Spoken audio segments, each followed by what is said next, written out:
我已經正式宣布參選2025年立法會九龍中選舉。今次選舉非常激烈，預計喺本區有多位候選人角逐，形勢緊張，懇請大家繼續支持。頭先咧，我哋去紅磡街市聽啲販商嘅意見啦，都睇到咧紅磡街市已經翻身啦。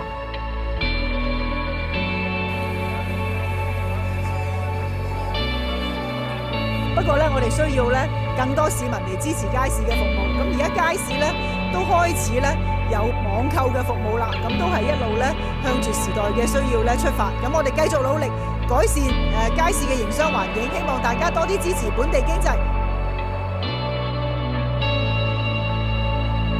而家經濟轉型啦，加埋市民嘅消費模式改變，咁所以咧我哋喺度再次呼籲大家咧出嚟撐我哋嘅街市，支持本土消費。咁我承諾咧，我會如果能夠得到大家支持咧，進入議會都會關心關注咧街市嗰個經營情況。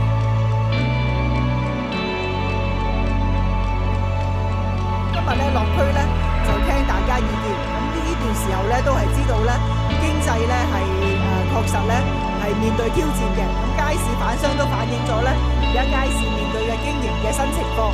咁我哋應承大家都會想方設法咧，希望推動政府咧繼續去發展經濟，讓到更多市民咧係留港消費。